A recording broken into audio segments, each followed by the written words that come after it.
All right, I want to start with part number 1, analysis of current conditions in financial markets. Before I do that, I want to jump back a little bit in time. 3 months ago, we had a presentation for the first time with a group.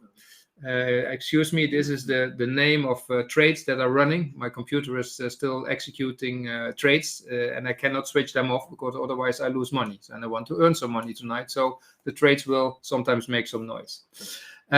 Presentation and the situation 3 months ago. And I show you a few charts where you can see for yourself what the situation is and was over the last couple of years. Now, here you see the S&P 500. The S&P 500 is an index.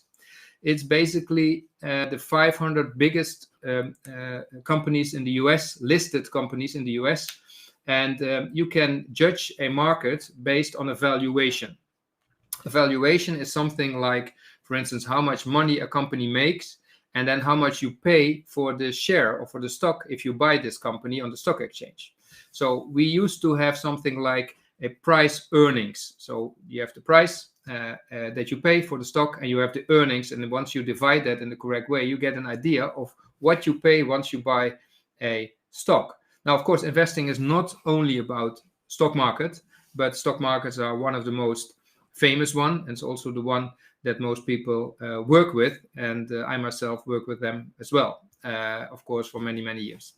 So if you take a look on the stock market and you take a look on the last, let's say, 50, 60, 70 years, since World War II, equities, US equities have generated positive returns most of the time over the longer run.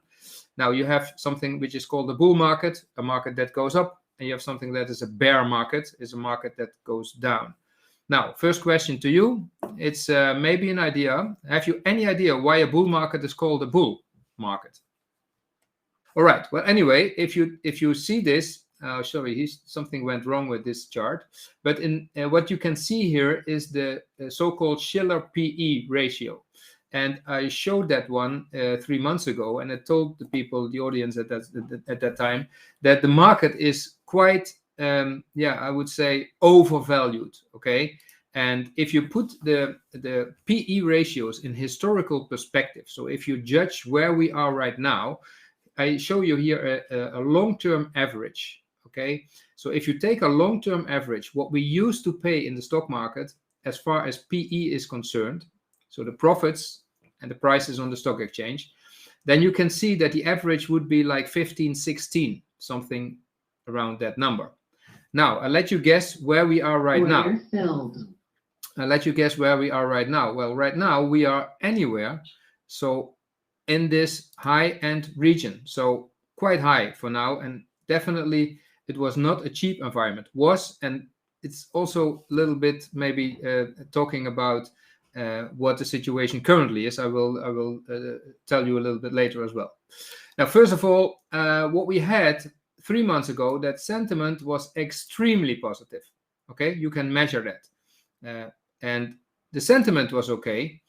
What was also expanding was the central bank's balance sheets. Now, before I can tell you a little bit about the environment, you have to understand that a very, very important player in the financial markets nowadays are the central banks as a financial operator. So what they did over the last 10, 15 years, they increased their balance sheets by buying bonds. For instance, what is a bond? I don't know whether you are aware of what a bond is, but a bond is a loan that you can invest in. So if the government, for instance, needs money, they will issue a bond, and you as an investor can buy that bond. The promise then is that you will be paid at the end of 10 years, for instance, you get your money back, and in the meantime, you get an interest rate. Now, the point was that the interest rate, you are aware of that, of course, the interest rates went down all the time. 10, 15, 20 years ago, we had high interest rates. Now we have very, very low interest rates.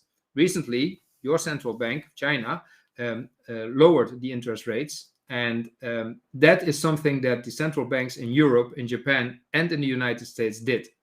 Now, is that something bad? No, it's not something bad.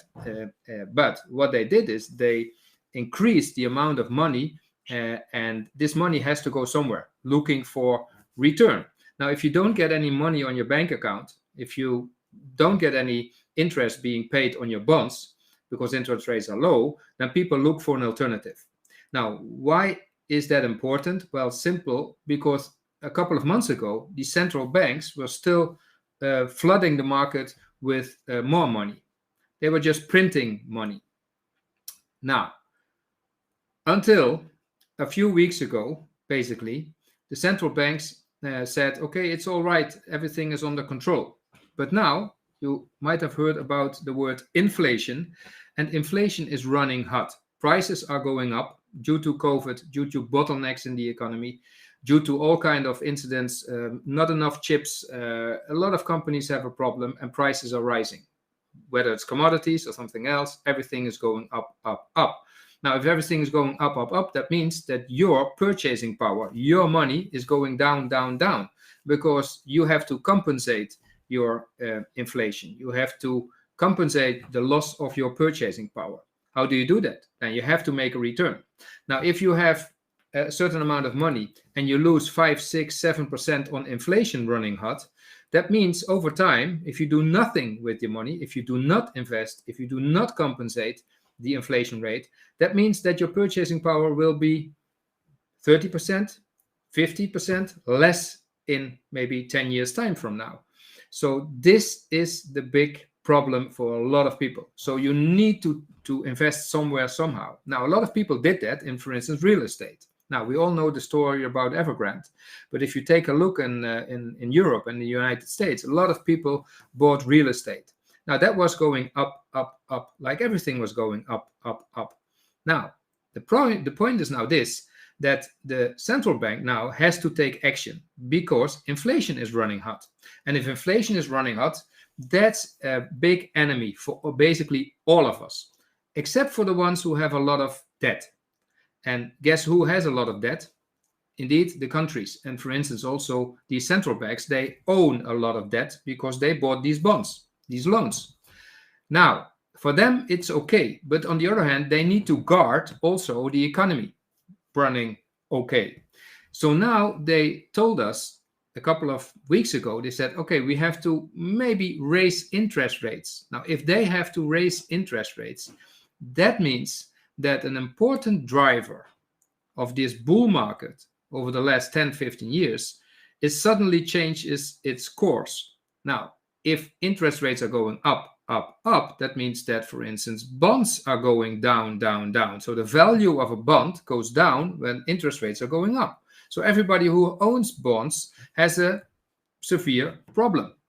If interest rates are going up, that means that people need to pay more on their loans. And if you pay more on your loans, you cannot spend that on, for instance, groceries. So that might be a problem after all. And if you spend less, then probably the earnings of companies will go down. So what the market immediately understands, once somebody starts about inflation going up, they say, oh, now central banks must follow. They have to go up with their interest rates.